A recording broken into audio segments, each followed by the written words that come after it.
Purvanchal university ఇది కేవలం university కాదు, మీ సక్సెస్ స్టోరీకి చిరునామా. నువ్వు మాటంటే మాటే.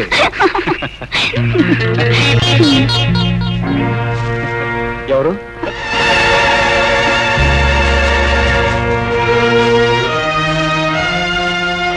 ఏమిటమ్మా నువ్వు చేసే పని? పెళ్లి కావాల్సిన దానివి పరాయివాడితో ఇలా ప్రవర్తించడం తప్పని తెలియదా? ఆయన పరాయివాడు కాదన్నయ్య, నన్ను కట్టుకోబోయే దేవుడు అని తను అన్నాడా లేక నువ్వే అనుకుంటున్నావా? ఆయన నోటితో ఆయనే చెప్పాడు. తొందరలోనే వాళ్ళ అయ్యకి చెప్పి నన్ను కట్టుకుంటాన్ని ఒట్టేసి మరీ చెప్పాడు. పిచ్చిదానా, పెద్దవాళ్ళ మాటలు నమ్మితే పేదవాళ్ళ బ్రతుకుల్లో చాలా పెద్ద దెబ్బ తినే ప్రమాదం ఉందమ్మా. అయినా ఆస్తి, ఐశ్వర్యం, అంతస్తు, హోదా వీటి కోసం పాకులాడే రాయుడు నేను కోడలుగా చేసుకుంటాడని ఎలా అనుకున్నావు? వాళ్ళ నాన్న కాదన్నా, ఆయన్ని కాదనుకో నన్ను కట్టుకుంటాన్ని గిరిబాబు అన్నాడన్నయ్య. నాకు ఆయన మీద పూర్తి నమ్మకం ఉంది. నీ నమ్మకం నిజమైతే అది మా అందరికీ ఆనందమేనమ్మా. కానీ చూడు, పెళ్ళయ్యేంత వరకు నువ్వు అతనితో తిరగటం, తొందరపట్ట మాత్రం చేయకు. ఒక ఆత్మీయుడుగా నీకు అన్నయ్యగా చెప్తున్నాను. ఇంటికెళ్ళమ్మా. ద్వితీయాధ్యాయం సమాప్తం. ఈ వేళకు పురాణ పఠనం ఆపేద్దాం. రేపటి నుంచి అరణ్యకాండ ప్రారంభిద్దాం. అయ్యా, తమ అరణ్యకాండ అలా ఉంచండి. మాకు ఈ మరణకాండ ఏమిటండి? ఉదయం పూజలని, సాయంత్రం భజనలని మమ్మల్ని ఇలా రాసి రంపాన పెట్టడం ఏమిటండి అయ్యా? మీరు భక్తులు, మహాభక్తులు, చండ ప్రచండ భక్తులు. అవ్వండి కాదను, కానీ మమ్మల్ని ఇలా తోమేయడం ఏమిటండి? నాయన అంబికాలింగ, ఈ భక్తి అనేటటువంటిది ఒక రకమైన అంటురోగం లాంటిది. అది నాకు అంటుకున్నాక మీకు అంటుకు తీరవలసిందే, తప్పదు. అది సరే బాబు గారు, ముక్కు మహం తెలియని ఆ హరికి పంచాయతీ పట్టం కట్టడం ఏమిటి? ఏ పాపం పుణ్యం జరగని మమ్మల్ని ఇలా మూతులు వాచేలా భజనలు చేయించడం ఏమిటి? శాస్త్రం ప్రకారం చూస్తే ఆ హరి కారణంగానే మీరు ఇలా పాడైపోయారు బాబు గారు. ఏమిటి?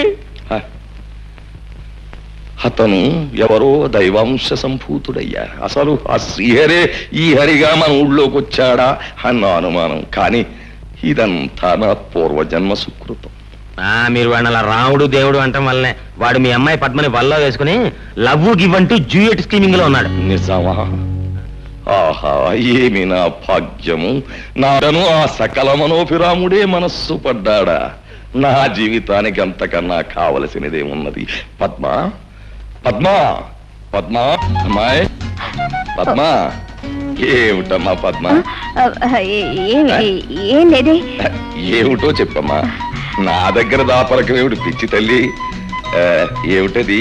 ప్రేమలేఖనా? నిజంగా తల్లి, హరి నువ్వు ప్రేమించుకుంటున్నారు అని తెలియగానే సాక్షాత్తు ఆ యొక్క శ్రీరామచంద్రుడు ప్రత్యక్షమైనంత ఆనందం కలిగిందమ్మా. చూడమ్మా, ప్రేమించడం, ప్రేమలేఖలు రాసుకోవడం, ఏకాంత స్థలాల్లో కలుసుకోవడం ఇవన్నీ కూడా పురాణాల్లో దేవుళ్ళు కూడా చేశారు. చూడమ్మా, కుర్రాడు బుద్ధిమంతుడు, ప్రేమించు, చక్కగా ప్రేమించు. ఆ పెళ్ళయ్యేంత వరకు హద్దు దాటకుండా ఎంత తీవ్రంగానైనా సరే ప్రేమించు. ఏమీ బాధ లేదు, పైగా ప్రశస్తం కూడాను. ఏది ఆ ఉత్తరం ఒకసారి నన్ను చూడండి. కన్యాదానం చేయవలసిన తండ్రిని నా దగ్గర దాపరకం ఏమిటి? చూపించు, చూపించు.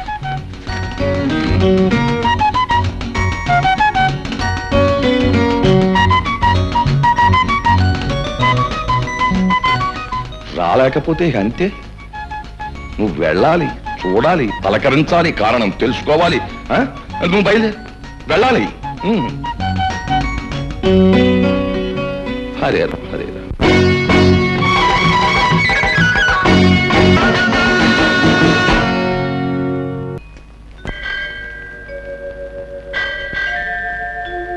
ఏమిటి లక్ష్మి నువ్వు అనేది? గిరిబాబు, నేను నెల తప్పాను. ఇంకా ఆలస్యం చేయకుండా మన పెళ్లి విషయం మేయతో మాట్లాడి. లక్ష్మి, నువ్వు తొందరపడి మన పెళ్లి విషయం మా నాన్నకి చెప్పావనుకో, ఆయన కష్టమంటాడు. అందుకే మంచి సమయం సందర్భం చూసి ఆయన నచ్చచెప్పి ఒప్పిస్తాను. ఈలోగా నువ్వు ఈ శుభవార్త 10 మందికి చెప్పవు. అర్థమైందా? నానా ఎందుకో పిలిచారట? భజనలో కూర్చోడానిక? నాకు భజన వచ్చు.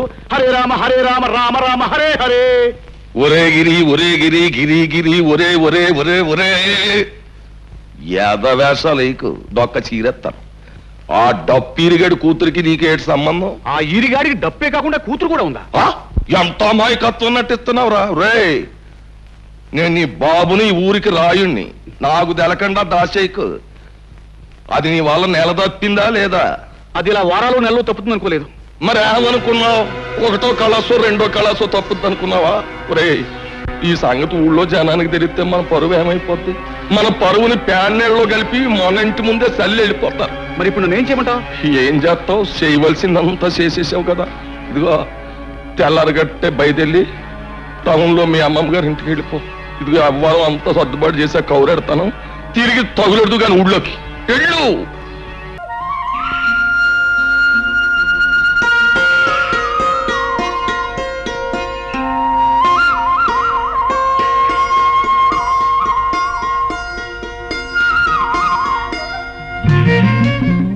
చిలక, నన్నేమైనా పిచ్చుకా పెట్టనుకున్నావా? రాయిచ్చు కొడుతున్నావు.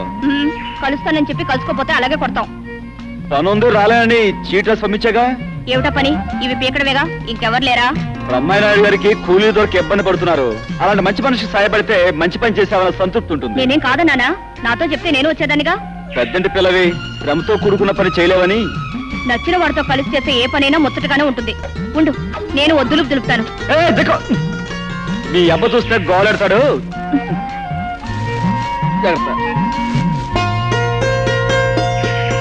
ఏమిటమ్మా పద్మ, మరీ అంత సిగ్గుపడిపోతున్నావు? వాళ్ళ అబ్బ గుర్తొచ్చుంటాడు. దాంతో ముద్ద మింగుడు పట్టలేదు కాబోలు. అదేం కాదు పిన్నమ్మా, ఇద్దరికి కలిపి ఒకే గిన్నెలో అన్నం పెడితే అప్పుడు పోటీ పడి ముద్దకు మీద ముద్ద లాగించేస్తారు. ఏమే అమ్మాయి, ఇవాళ మీ పొలం పని అంతా నా మనవడు ఈ కుర్రమోక చేస్తున్నారంటగా? అవునమ్మా. ఈ అమ్మాయి ఎవరే? ఎవరేటత్త? రాయుడు కూతురు కదూ. రాయుడు కూతురా? ఆ. ఓ శోషన్న తల్లే, ఈడు జోడు చూసావా? చిలక గోరెంకలల్లే ఎంత బాగుండారో. ఆ రాయుడు గారి రక్తం బతుకు పుట్టిన ఆడి బుద్ధులు గుణాలు వచ్చినట్లేవు. మా లక్ష్యంలాగా ఉంది. ఏమే పిల్ల, మా ఊరితో స్నేహితం కడుతున్నట్టు మీ అయ్యకి తెలుసా? ఓ ఓరి ఈడి మాయదారి గుణానికి మంగళారతులు బట్ట. ఈ ఒక్క విషయంలో కాస్త మంచి గుణం ఇచ్చినట్టున్నాడు దేవుడు. అమ్మమ్మ, మేమిద్దరం పక్క పక్కనే కూర్చున్నాం కదా, నువ్వు అని దీవించావు అనుకో, పెళ్ళని ఓ పని అయిపోద్ది అనుకుంటా. ఓసి దీని దొంప తెగ ఎంత దులుపుడు దులిపింది. ఇదిగో ఇవాళ నువ్వు లంగా దులిపితే రేపు పెళ్ళి అయ్యాక నా మనవడు నీ దుమ్ము దులిపేస్తాడు, జాగ్రత్త.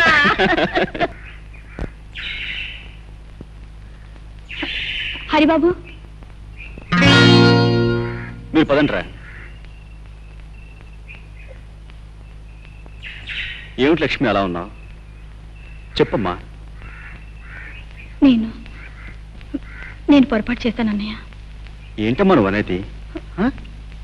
నేను తల్లిని కాబోతున్నాను. లక్ష్మి, ఈ విషయం గిరిబాబుతో చెప్పి పెళ్లి చేసుకుందామన్నాను.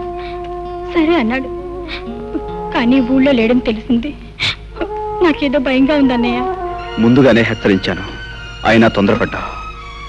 సరే, జరిగిందేదో జరిగిపోయింది. నువ్వేమీ భయపడకు. గిరి పట్టణం నుంచి రాగానే నేను మాట్లాడతాను. అవసరమైతే పంచాయతీ పెట్టించైనా సరే మీ పెళ్లి జరిగేలా నేను చూస్తాను. నువ్వు వెళ్ళమ్మా. పదండ్రా. ఏమిటి హరి, ఆ పిల్ల ఏడుస్తూ నీతో ఏదో చెప్పుకుంటోంది? తనకొచ్చిన కష్టం చెప్పుకుని గట్టెక్కించమని అడిగింది. అన్నా, ఆ వయసులో పిల్లకి కష్టం వచ్చిందంటే నా లెక్క ప్రకారం ఇంకేం ఊహించుకోకు. అవసరమైతే అసలు విషయం ఏమిటో తర్వాత చెప్తా. ఆహా, అది కాదు. పద పద.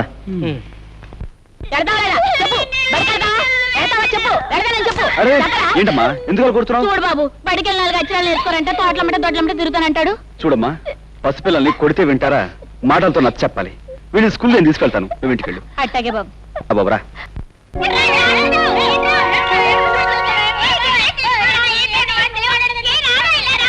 రే బాబు, మీ పంతులమ్మ గారు ఎక్కడరా? లోపలున్నారు.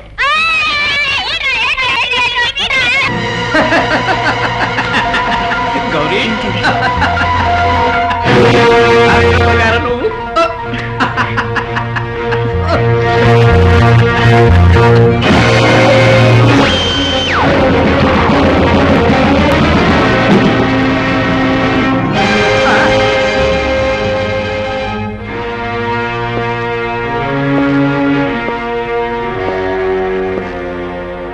సిగ్గు లేదు?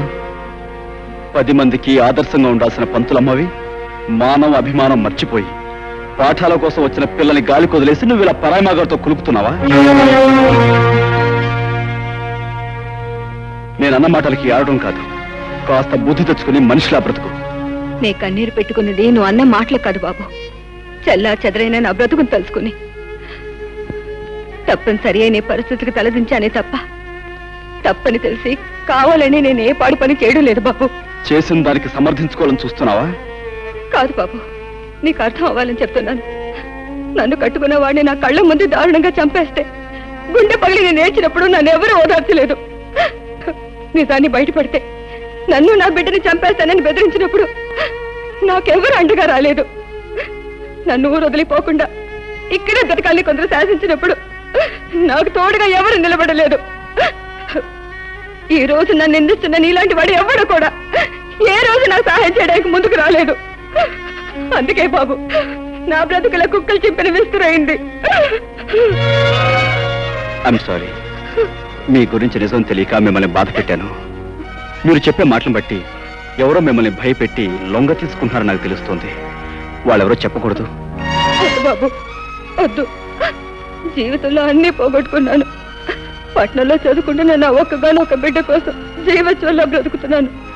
ఇప్పుడు నిజాన్ని బయట పెడితే నా బిడ్డను చంపేస్తాను. అందుకే దయచేసి నన్ను అర్థం చేసుకోవడానికి ప్రయత్నించు.